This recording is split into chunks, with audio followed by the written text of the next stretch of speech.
میرے نبی پاک صلی اللہ تعالی علیہ وسلم رجب سے رمضان کا استقبال کی تیاری کرو. جب رجب کا مہینہ آتا تو آپ اللہم بارک لنا فی رجب و شعبان وبلغنا رمضان، یا اللہ ہمارے رجب شعبان میں برکت دے اور رمضان کا مہینہ ہمارے نصیب فرما. اللہم سلمنا لرمضان، اے اللہ ہمیں رمضان تک سلامتی کے ساتھ پہنچا دے. وسلمہ لنا، اور اسے سلامتی کے ساتھ ہم تک پہنچا دے. وتسلمہ منا، پھر ہمارے روزے اس میں قبول بھی فرما لے. اتنی جلد پہلے سے رمضان کا استقبال فرماتے. شعبان کا چاند خود دیکھنے کی کوشش فرماتے تھے، شعبان کے چاند کو خود دیکھنے کا اہتمام فرماتے تھے، اور چاند نظر آ جاتا تو روزہ رکھتے تھے. شعبان کا یکم شعبان کا چاند نظر نہیں آتا تھا تو روزہ نہیں رکھتے تھے، چاند نظر آ جاتا تھا شعبان کا تو رمضان کے استقبال کے لیے روزہ رکھتے تھے. اور رمضان قرآن کا مہینہ ہے. شہر رمضان الذی انزل فیہ القرآن، رمضان کا مہینہ جس میں قرآن اترا. حالانکہ ہونا چاہیے رمضان کا مہینہ جس میں روزہ فرض ہوا. وہ آگے کہا فمن شہد منکم الشہر فلیصم، پھر جو مہینے کو دیکھ لے پالے تو روزہ رکھے. لیکن رمضان کا تعارف کیسے ہے؟ رمضان کا مہینہ جس میں قرآن کو اتارا گیا. رمضان کا تعارف قرآن سے ہے. یہ اشارہ ہے کہ یہ مہینہ قرآن کا ہے. اس میں قرآن اترا، اس میں تورات اتری، اس میں زبور اتری، اس میں انجیل اتری، اس میں صحف ابراہیم اترے، صحف موسیٰ اترے. لہٰذا امت کو خاموش پیغام دیا ہے کہ رمضان قرآن کے ساتھ گزارو. موبائل بند کر دو، لیپ ٹاپ بند کر دو، فیس بک بند کر دو، سوشل میڈیا بند کر دو، یہ ٹاک شوز بند کر دو، 1 مہینے کے لیے ٹی وی بند کر دو، اخبار بند کر دو. بس قرآن کے ساتھ بیٹھ جاؤ. مرد یا عورت قرآن کے ساتھ تلاوت بھی کرو اور پشت مقرر کر کے ترجمہ بھی پڑھو. بھائیو بہنوں، میرا درد ہے، میرا دکھ ہے، ہم قرآن سے بہت دور ہو گئے. ہم قرآن سے بہت دور ہو گئے. ہم نے قرآن رکھ لیا ہے صرف ختم پڑھنے کے لیے، فاتحہ پڑھنے کے لیے، یا کسی کی دکان کھلتی ہے تو یاسین پڑھنے کے لیے. ہم نے قرآن فال نکالنے کے لیے، ہم نے قرآن اموات پر پڑھنے کے لیے. یہ ساری باتیں کرو، لیکن قرآن کا موضوع تو ہدایت ہے. قرآن کا موضوع تو ہدایت ہے، اور ہدایت ملتی ہے قرآن پڑھنے سے، اور صرف پڑھنے سے نہیں، سمجھنے سے کہ اللہ کیا کہہ رہا ہے. میں یوں کہتا ہوں، اگر آپ کو سارے قرآن میں کوئی تکلیف ہو رہی ہے تو پورے قرآن میں ٹوٹل 89 80 جمع 9 89 صرف 99 دفعہ میرے اللہ نے کہا ہے یا ایھا الذین آمنو، اے ایمان والو. تو اللہ کیا کہہ رہا ہے؟ مجھ سے بات کرنے لگا ہے. یا ایھا الناس، پوری دنیا سے بات. یا ایھا الذین کفروا، کافروں سے بات. یا اہل الکتاب، عیسائیوں سے بات، یہودیوں سے بات. یا ایھا الذین ہادوا، یہودیوں سے بات ہو رہی ہے. لیکن یا بنی آدم، ساری دنیا سے بات ہو رہی ہے. لیکن آپ کہتے ہیں نا یا ایھا الذین آمنو. تو اس کی مثال ایسے جیسے آپ سب بیٹھے ہوئے ہیں. اب کتنے بیٹھے؟ میں کہتا ہوں بھائی نواز صاحب ذرا میری بات سنیں. میں ان کو یہاں بلا لیتا ہوں، یوں بات شروع کر دیتا ہوں. آپ سب کے دل میں آئے گا کوئی خاص بات ہے، کوئی خاص بات ہو رہی ہے نا، کوئی خاص بات ہو رہی ہے. میرا رب قرآن کے 30 پاروں میں، میں قربان جاؤں کتنے تھوڑے ہمیں اللہ نے حکم سنا ہے، صرف 89 دفعہ اے ایمان والو، اے ایمان والو، اے ایمان والو، اے ایمان والو. اس کے بعد اللہ کیا کہتا ہے؟ اللہ کے واسطے اتنا تو پڑھ لو کہ اللہ تو کیا کی جانا دس. اور اس میں ہر دفعہ نیا حکم نہیں ہے، ایک ہی حکم کئی دفعہ آیا ہے. یا ایھا الذین آمنوا اتقوا اللہ حق تقاتہ، یا ایھا الذین آمنوا اتقوا اللہ ولتنظر نفس ما قدمت لغد واتقوا اللہ. یا ایھا الذین آمنوا اتقوا اللہ وآمنوا برسولہ. اتقوا اللہ، اتقوا اللہ، اتقوا اللہ، تکرار کے ساتھ. تو میرے بھائی بہنوں، اتنا تو قرآن دیکھ لو کہ یا ایھا الذین آمنوا کے بعد اللہ کیا کہتا ہے، کیا کہہ رہا ہے. جس کا ترجمہ پسند ہے اس کا پڑھ کے دیکھ لو کہ میرا اللہ مجھ سے کیا کہتا ہے. اللہ کے واسطے قرآن سے دوری ختم کرو. قرآن سے اخبار پڑھنے کے لیے بھی ٹائم ہے، ٹاک شو دیکھنے کے لیے بھی ٹائم ہے، فضولیات کے لیے بھی ٹائم ہے. کرو، آدھا گھنٹہ نکال لو، آدھا گھنٹہ، 15 منٹ، 10 منٹ، چلو ایک آیت. تو میرے بھائی بہنوں، اس مہینے کو قرآن کا مہینہ بناؤ. فمن شہد منکم الشہر فلیصم، مہینہ آ گیا، روزہ رکھو. فمن کان مریضا علی سفر فعدۃ من ایام اخر، مریض ہو سفر میں ہو بعد میں رکھ لو. ایک لفظ اور ہے وَلِتُكْمِلُوا الْعِدَّةَ، اس مہینے کو مکمل کرو، پورا کرو. لیکن لفظ ہے کمال. کمال کا کیا مطلب ہوتا ہے؟ صفات میں پورا کرنا. تمام کا کیا مطلب ہوتا ہے؟ اجزاء میں پورا کرنا. روزے کو کمال تک پہنچانے کے لیے 4 چیزوں کو چھوڑنا ہوگا. 4 چیزیں اگر ہیں، نہیں ہیں تو مبارک، ہیں تو چھوڑنا ہوگا. میرے نبی نے فرمایا جو شراب پیتا ہے اس کا روزہ اوپر نہیں جاتا ہے. تو اگر کسی کو عادت ہے توبہ کرے.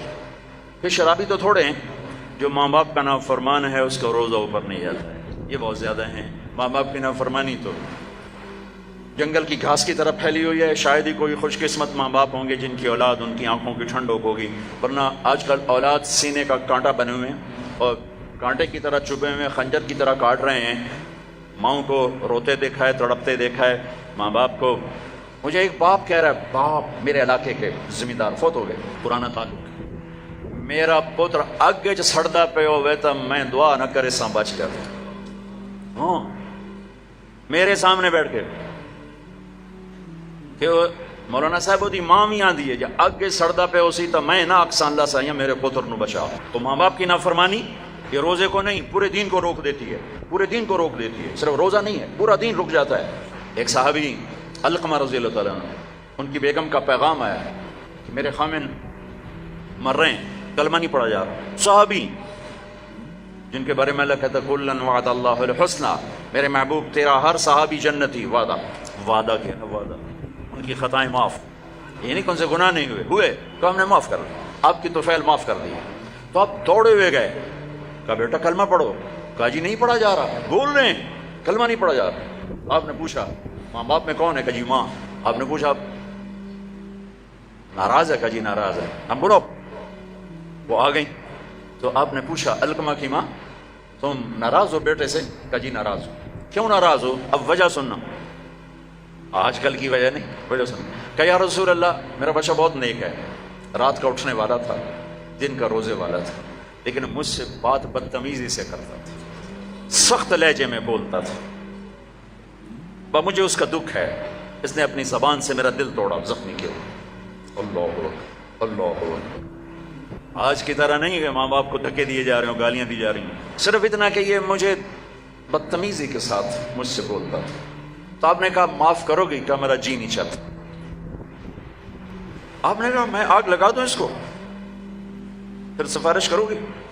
کہا نہیں اتنی تو ناراض نہیں کہ آگ میں جلتا دیکھو. کہا پھر اگر تو نے اسے معاف نہ کیا تو اللہ اسے آگ میں جلا دے گا. کہا اچھا میں معاف کرتی ہوں، میں معاف کرتی ہوں. آپ نے کہا بیٹا کہو لا الہ الا اللہ. تو ان کی زبان سے نکلا لا الہ الا اللہ اور جان نکل گئی. پھر آپ نے ان کا جنازہ پڑھا اور جنازے کے بعد آپ نے اعلان فرمایا جس نے ماں باپ کو تکلیف دی اس پہ اللہ کی لعنت، فرشتوں کی لعنت، زمین آسمان کی لعنت. نہ ان کی نماز قبول ہے، نہ روزہ قبول ہے، نہ حج قبول ہے. تو روزے کو روکنے والی چیز ہے شراب، ماں باپ کی نافرمانی.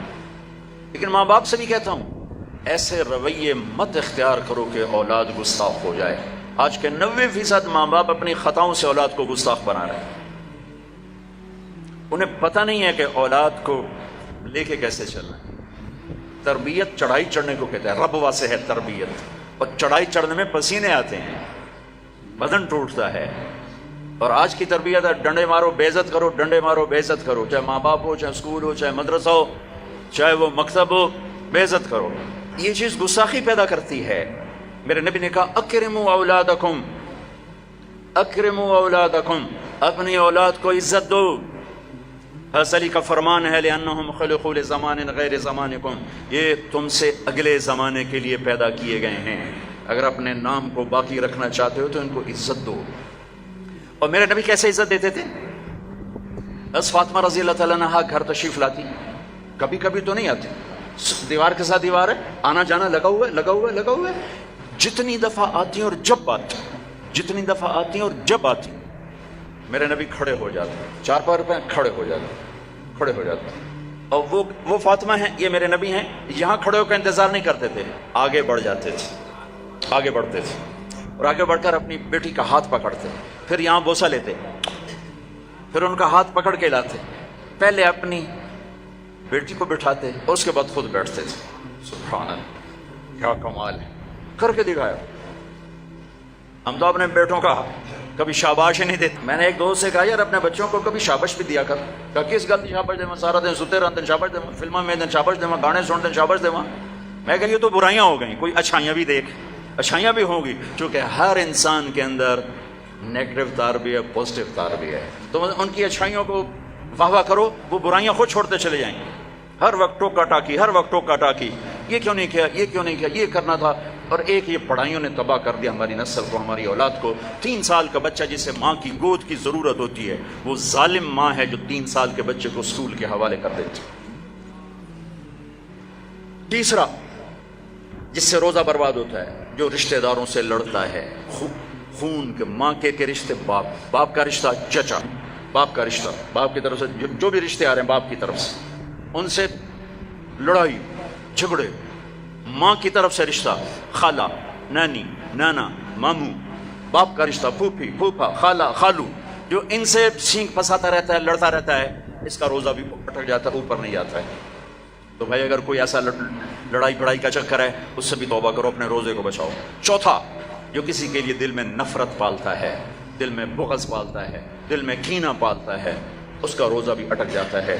اپنے دل کو بھائیوں بہنوں نفرت سے صاف کرو, بغض سے, کینہ سے صاف کرو. ماں باپ کی دعائیں لو, رشتہ داروں سے صلح کرو, اپنے روزہ بچاؤ, تاکہ اللہ تقوی کا لباس دے اور اللہ کی بارگاہ میں پیشی ہو سکے. میرے محبوب صلی اللہ تعالی علیہ وسلم تو سارا سال ہی روزے رکھتے تھے, سارا سال ہی روزے رکھتے تھے. اور ہمیں اللہ نے سحری عطا فرمائی. پہلی امتوں کو سحری نہیں ملی, ہمیں اللہ تعالیٰ نے سحری عطا فرمائی. ہمیں بھی 24 گھنٹے کا روزہ ملا. افطاری کر کے آنکھ لگی, روزہ شروع ہو گیا, روزہ شروع ہو گیا, جو پہلا ہوتا تھا. تو ہمارا بھی ایسے ہی ہوا. تو ایک صحابی ہیں قیس بن سرمہ, وہ آئے, مزدور تھے, افطاری کا سامان نہیں تھا, بیوی گئی سامان لینے, ان کی آنکھ لگ گئی, ان کو آنے میں دیر ہو گئی. سورج چھپ گیا, دیکھا تو سوئے پڑے, کہا ہے ابن سرمہ مارا گیا. کیا ہوا؟ کہ روزہ شروع ہو گیا. روزہ شروع ہو گیا. تو وہ دوپہر کو بے ہوش ہو گئے, اور ایک روایت میں تھا نماز پڑھنے گیا, گر کے بے ہوش ہو گئے. اللہ کے نبی کو پتہ چلا, بہت غمگین ہوئے, تو اللہ نے قرآن اتار دیا, چل میرے محبوب تیری امت کو اجازت ہے سحری تک کھاؤ, سحری تک کھاؤ. تو اللہ نے ہمیں سحری عطا فرمائی.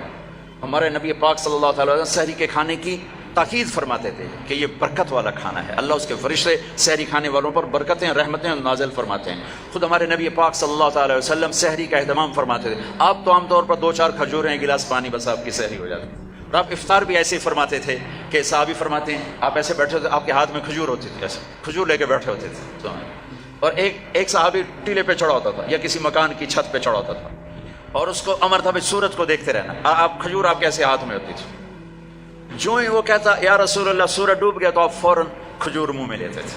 پھر اس کے بعد تھوڑا تھوڑا کر کے پانی پیتے تھے. آپ نے پانی پہ افطار کیا ہے, آپ نے دودھ پہ افطار کیا ہے, آپ نے کھجور پہ افطار کیا ہے, آپ نے ستو بھی پیا ہے. اور سحری میں آپ نے روٹی بھی کھائی ہے, کھجور بھی کھائی ہے, دودھ بھی پیا ہے, زیتون کے ساتھ بھی لیا ہے, زیتون اور روٹی کے ساتھ آپ نے افطاری بھی فرمائی. افطاری کی دعوت میں بھی شرکت فرمائی ہے. سعد بن معاذ نے افطاری کی دعوت کی, صحابہ کی, آپ تشریف لے گئے. افطاری کرانا میرے نبی کی سنت طریقہ چلا رہا ہے. سعد بن عبادہ نے افطاری کی, تو آپ اس میں تشریف لے گئے, تو وہاں زیتون, جو کی تازہ روٹی اور زیتون کے ساتھ آپ نے کھانا نوش فرمایا. ایک عجب واقعہ بھی ہوا وہاں. تو وہ یہ ٹائم تو تھا نہیں کہ بھائی ٹائم ہو گیا ہے, تو وہ سورج کو دیکھتے تھے, اور جب بادل ہوتے تھے تو اندازہ کرتے تھے. تو میرے نبی کی موجودگی میں ہوا کہ سب نے خیال کیا سورج غروب ہو گیا, سب نے کھا لیا, تو ایک دم بادل ہٹے تو سورج کھڑا ہوا تھا. تو پھر سب نے اس روزے کی شوال میں جا کر قضا کی. پورے مدینے سے یہ کام ہوا کہ وہ سورج کی موجودگی میں روزہ کھول لیا. جب بادل ہٹے تو پتہ چلا سورج تو بھی کھڑا ہوا ہے. اب ہفتے کو جاتے تھے قبا, ہر ہفتے کو اشراق وہاں پڑھتے تھے. لیکن رمضان میں 17 رمضان, پتہ نہیں کیا وجہ ہے, اس میں کیا حکمت ہے, 17 رمضان آپ قبا تشریف لے جاتے تھے, اور وہاں مسجد میں قیام فرماتے تھے تھوڑی دیر کے لیے, اور پھر وہاں سے آپ واپس تشریف لاتے تھے. اور آخری اشراف اعتکاف, ایک پورا مہینہ اعتکاف کیا, پھر اس کے بعد 10 دن اعتکاف کیا. اور جس رمضان کے بعد آپ اللہ کے پاس گئے, اس سال آپ نے 20 دن اعتکاف کیا. 20 دن. ایک دفعہ اعتکاف آپ نے اٹھا دیا. ایسے ہوا کہ آپ نے اعتکاف میں بیٹھے, تو حضرت صفیہ رضی اللہ عنہ نے آپ سے اجازت مانگی کہ میں بھی آپ کے ساتھ بیٹھ جاؤں گا. بیٹھ جاؤ. انہوں نے بھی, آپ کے لیے خیمہ لگتا تھا, چھوٹا سا خیمہ تھا, اس میں چارپائی ہوتی تھی, اس پر بستر ہوتا تھا, اور کبھی آپ مغرب عشاء کے درمیان نہاتے بھی تھے، چونکہ گرمیوں کا رمضان پایا نا، سارا میں گرمیوں کا رمضان پایا، تو آپ اپنے اوپر پانی ڈلواتے تھے، اور کبھی یوں لیٹ جاتے اور سر آپ کا کھڑکی میں چلا جاتا، اور عائشہ رضی اللہ تعالیٰ عنہا آپ کا سر دھو کے کنگھی فرماتی، تیل لگاتی کنگھی فرماتی۔ آپ پیشاب استنجے کے لیے گھر تشریف جاتے، لیکن سحری اور افطاری اعتکاف کی حالت میں آپ نے گھر نہیں کی، بلکہ مسجد میں آ کے نوش فرماتے تھے۔ تو حضرت صفیہ کی دیکھا دیکھی 2 اور ازواج مطہرات نے بھی خیمے لگا لیے، تو پھر آپ نے اپنا اعتکاف موقوف کر دیا کہ وہ ایک گھر کا ماحول بن گیا، اور اعتکاف کا مقصد ہوتا ہے خلوت اور تنہائی، خلوت اور تنہائی، تاکہ اللہ سے آدمی کھل کے بات کر سکے۔ تو پھر آپ نے وہ اعتکاف شوال میں 10 دن اس کے آپ نے پورے فرمائے۔ تو آخری عشرے میں آپ اعتکاف کا آپ کا معمول تھا۔ اور ایک چیز آپ نے ہمیں دی، تراویح کی نماز، 3 دن آپ نے نماز پڑھائی، اور چوتھے دن مسجد بھر گئی، باہر بھی جگہ نہ ملی، تو آپ آئے ہی نہیں، شہری تک لوگ بیٹھے رہے۔ تو آپ شہری کے قریب آئے تو آپ نے فرمایا میں دیکھ رہا تھا تم سارے آئے ہوئے تھے، لیکن میں اس لیے نہیں آیا کہ مجھے ڈر لگا کہیں تمہارے اوپر یہ نماز فرض نہ ہو جائے، تو تکلیف سے بچانے کے لیے نہیں۔ تو پھر اللہ کے نبی کے دور میں صحابہ 5-5 6-6 کی ٹولیاں بنا کر قرآن سنتے تھے، اور کوئی یہاں کوئی یہاں کوئی یہاں، اور رکعت متعین نہیں تھی، کوئی 10 پڑھ رہا ہے، کوئی 8 پڑھ رہا ہے، کوئی 12 پڑھ رہا ہے، کوئی 20 پڑھ رہا ہے۔ صدیق کے دور میں بھی ایسے ہی تھا کہ سارے مختلف ایسے پڑھتے تھے۔ تو عمر رضی اللہ تعالیٰ عنہ نے اپنے دور میں پھر کہا ان سب کو میں جمع کروں گا، سب کو جمع کر کے، اور ابی بن کعب رضی اللہ تعالیٰ عنہ کو امام بنایا، اور آپ نے 20 تراویح باقاعدہ قرآن کے پورے ختم کے ساتھ اس کو آپ نے شروع فرمایا۔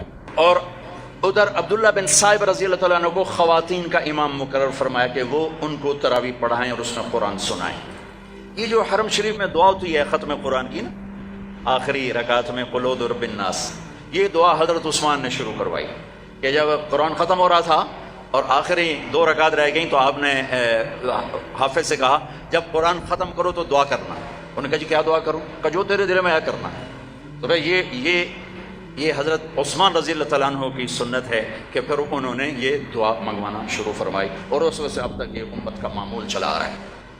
اچھا، یہ جو ہم 2-4 تراویح کے بعد بیٹھتے ہیں اور ایک چھوٹی سی دعا پڑھتے ہیں اور پھر کھڑے ہو جاتے ہیں، یہ ترویحہ ہوتا ہے تھوڑی دیر آرام کرنا، ترویحہ تھوڑی دیر آرام کرنے کو کہتے ہیں ترویحہ، ٹھیک ہے؟ اور اس کی جمع تراویح۔ مکے والے کیا کرتے تھے؟ 4 تراویح پڑھنے کے بعد ایک طواف کرتے تھے، پھر 4 رکعت پڑھتے تھے، پھر ایک طواف کرتے تھے۔ انہوں نے تو ساری رات لگ جاتی ہے، تو جا کے سحری میں مشکل سے جا کے ان کی تراویح ختم ہوتی تھی۔ جب مدینے والوں نے دیکھا یہ تو طواف کرتے ہیں، تراویح پڑھتے ہیں، ساڑھے کول تو بیت اللہ ہے نہیں، آپا کی کریے، انہوں نے 20 کی 40 کر دی، وہ کبھی 40 رکعت پڑھتے تھے۔ بڑھانے میں کوئی منع کوئی نہیں، چونکہ صلاۃ اللیل مثنی مثنی، تو وہ ان کے مقابلے میں 40 رکعت پڑھتے تھے۔ حافظ عطیہ سالم رحمۃ اللہ علیہ تھے، مسجد نبوی کے بہت بڑے عالم اور بڑے، ان کا حلقہ تھا، میں ان کے درس سے بڑا فائدہ اٹھایا، ان کے درس سے میں نے بہت فائدہ اٹھایا۔ میں جب حج پہ جاتا تو لمبا عرصہ ٹھہرنا ہوتا تھا، تو میں ان کے مغرب سے عشاء روزانہ بیٹھتا تھا، اور وہ بندہ علم کا ایک بحر ذخار تھا، اللہ ان کے درجے بولا، میں ملا بھی ہوں۔ تو انہوں نے ایک رسالہ لکھا ہے تراویح پر، کاش اس کا اردو ترجمہ ہوتا تو میں آپ کو کہتا اسے پڑھو۔ تو اللہ نے ہمیں ایک تراویح کی نماز عطا فرمائی، جس کے ہر سجدے پر حدیث میں آتا ہے 1500 نیکی لکھی جاتی۔ ایک سجدہ کتنے؟ اور ہر سجدے پر ایک گھر بنتا ہے، کس چیز کا؟ سرخ یاقوت۔ کتنا بڑا ہوتا ہے؟ 60,000 سونے چاندی کے دروازے ہوتے ہیں۔ ہر سجدے پر کیا ملتا ہے؟ ایک درخت جس کے نیچے 100 سال عربی گھوڑا دوڑ سکتا ہے۔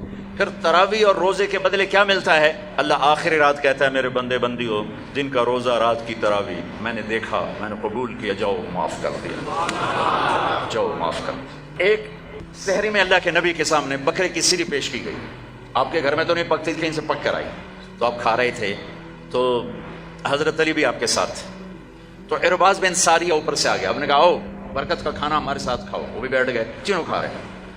بلال آئے، یا رسول اللہ نماز ٹائم ختم، اور یہ کہہ کے باہر چلے گئے۔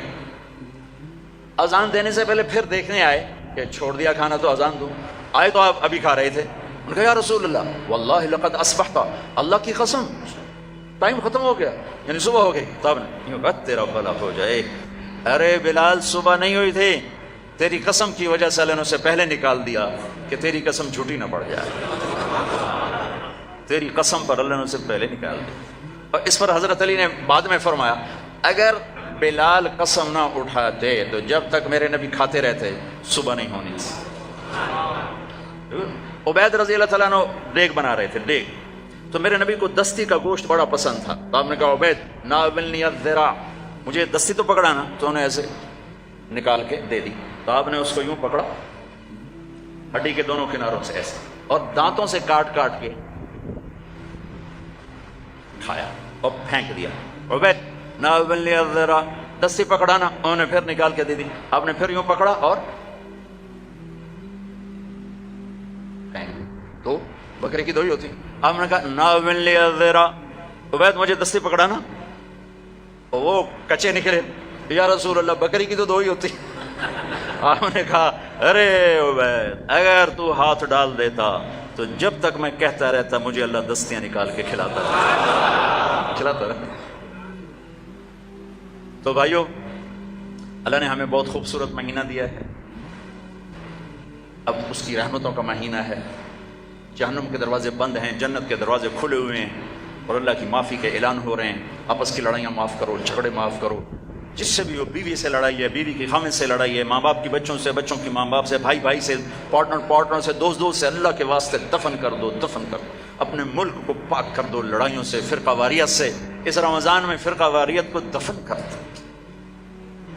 یہ آگ جو بھڑکی ہے، مجھے پتہ ہے میں کہاں بجھا سکتا ہوں، لیکن میں وہ ابراہیم علیہ السلام کی آگ پہ کبوتر نے 2 چونچ پانی ڈالا تھا، بس میں وہ کبوتر بننے کی کوشش کر رہا ہوں کہ بجھے نہ بجھے میں اللہ کو کہہ تو سکوں گا یا اللہ میں نے تو پانی ڈالنے کی کوشش کی تھی، لیکن بھڑکانے والے زیادہ ہیں، بجھانے والے تھوڑے ہیں۔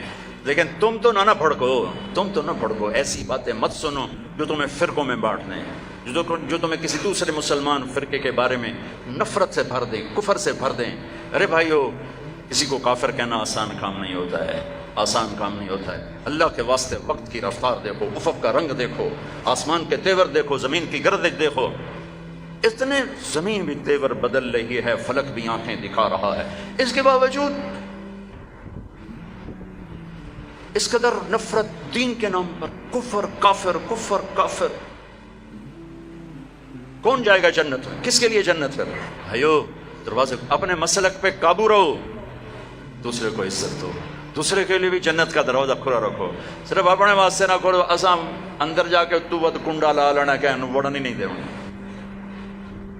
ایسی حماقت نہ کرو۔ میرے نبی کی امت بہت بڑی امت ہے، اور میرا رب بڑا کریم رب ہے۔ اس رمضان کے مہینے کو محبت کا رمضان بناؤ، درگزر کا رمضان بناؤ، راتوں کو تراویح پڑھو، دن میں روزہ رکھو، انشاءاللہ سارے گناہ معاف ہوں گے۔ اور مہینے کے آخر میں ہے مالدار آدمی کے اوپر کہ وہ روزے کی زکوٰۃ ادا کرے، روزے کی زکوٰۃ ادا کرے، جو کشمش کے حساب سے 2000 کے قریب بنتی ہے، کھجور کے حساب سے کوئی 800-900، میں سے اندازاً کہہ رہا ہوں، اور گندم کے حساب سے تو اخبار میں پڑھا تھا 100 روپیہ بنتی ہے۔ لیکن جو لوگ مالدار ہیں، گندم کے حساب سے نہ دو، کشمش کے حساب سے دو، تو انشاءاللہ اس کا آپ کو بہت اجر عظیم عطا